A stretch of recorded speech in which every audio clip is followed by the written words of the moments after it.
McCormick Theological Seminary on the south side of Chicago is not your typical ivy-walled academic institution. The seminary has a long history of engagement with social justice issues and recently launched a new community initiative to focus on youth violence in Chicago. To learn more, we welcome Dr. Reggie Williams, Assistant Professor of Christian Ethics at McCormick. And we also welcome Dr. Kimberly Lymore, a McCormick alumnus and Associate Minister at the Faith Community of St. Sabina. Thank you both for joining us. Thank you for having us. Thank you for having us. Reggie, tell me first about this initiative at McCormick. How did it all get started? Well, we've kicked around the idea for some time now about having a theme that'll help us organize what we're doing for ministry and for academic purposes to address what's happening in our community. Violence is really a nationwide problem. It's not something that's centrally located to Chicago, but we are in a community that is suffering from violence. And so what would it mean for us, the idea behind this, what does it mean for us to be doing theological training for service to the church and to the community in this location? You talk about the violence in your community. What kind of things have sparked this kind of conversation? How close does it hit the McCormick area? Well, we are situated in Hyde Park, which is in Chicago's south side. You cross Cottage Grove, and you're in the academic bubble, so to speak. I mean, we're in the university. We got the University of Chicago there and so forth. Just on the other side of Cottage Grove, not too far down the road, Hydea Pendleton was killed. That part of the community is suffering from a lot of gun violence. There's poverty, food deserts. And Kimberly, how did you get involved in this initiative?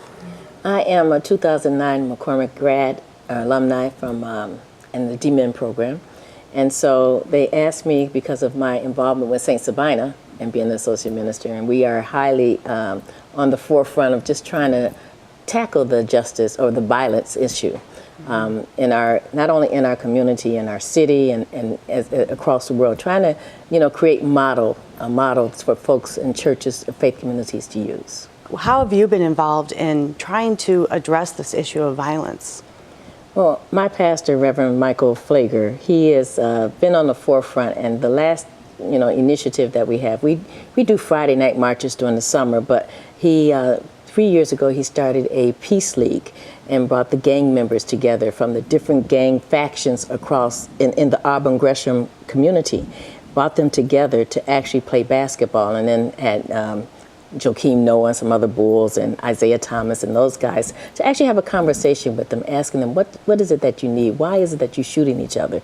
And one of the premise behind it is, if I know you, then I'm not going to shoot you just out of, just because I don't have anything better to do. Building relationships. Building relationships, exactly. So Reggie, tell us a little bit about some of the activities. I know you're reading one book together. How are seminary students getting involved in this? On the 20th of this month, we've got a panel. Reverend Lymore will be a part of the panel, including Hydea Pendleton's mother and about 5 other people. The executive director for Hydea's Promise, which is the organization that Hydea's parents put together after their daughter's tragic death.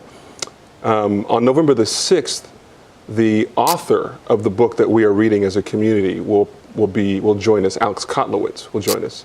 And then the next day, a dear friend of mine who is the distinguished professor of Christian ethics at Mercer University in Atlanta, he'll also join us to talk about peacemaking.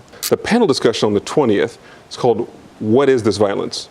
The idea behind it is to set the framework, put everybody on the same give everybody the same idea of what's happening. Open our eyes to what's happening, and then we move forward. So we have this element of getting to understand the problem,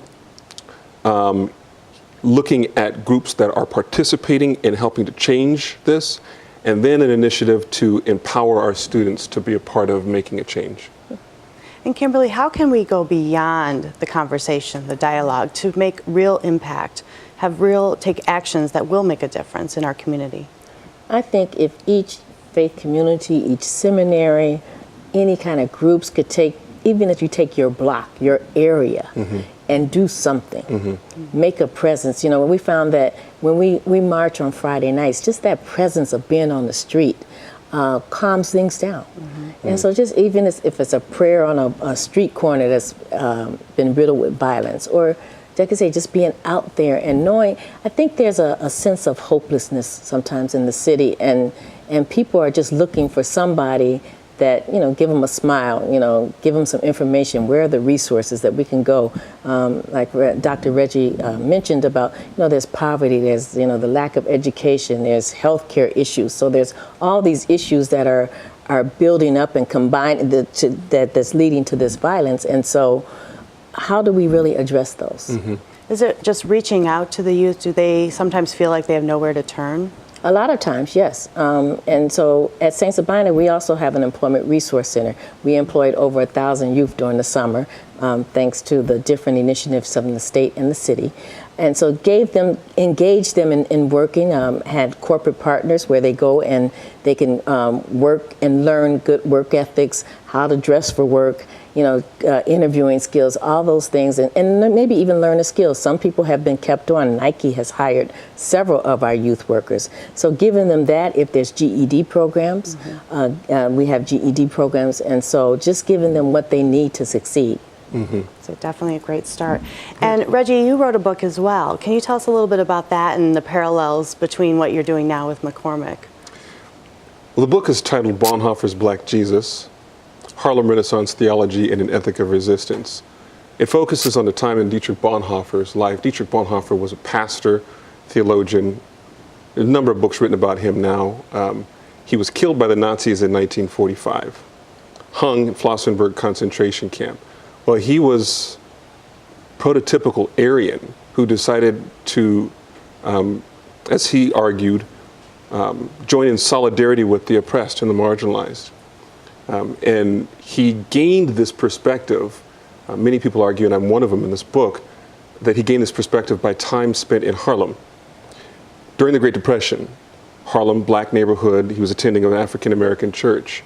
He saw the structures of oppression from the perspective of people who were subject to it. It's a lot about breaking down barriers. Yes, breaking down barriers, claiming that these problems are not problems just for them or whatever other we set up.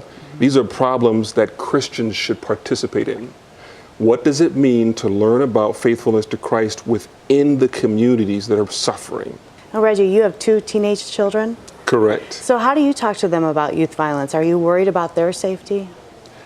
I am, yeah. Tell you a story. So we live in a southern suburb. Our neighborhood's not, one that one would typically consider violent. It's fairly safe. My son's friends, 2 African-American boys, walking from their home to our front door, which is half a block. One day, strangely enough, they come out their front door and there's a police officer who's driving down the street, decides to follow them. For whatever reason, he's following these boys, and I wave at him and he finally waves at me and then drives off. Now, the neighborhood is not typically a violent neighborhood, but whatever perspective was going on between that officer and those boys is in a microcosm some of what is happening in the city in general, I would suggest. What do you want to see the long-term impact, or what do you see in a couple of years, 5 years, 10 years with this initiative? Theological training can be an abstract practice.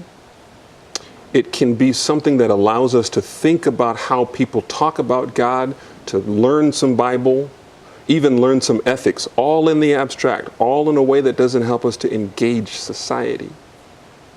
I hope that by training, we would hope at McCormick, that by training in such a way that takes society seriously, that we are forming or helping to form Christians who can be relevant in contemporary struggles.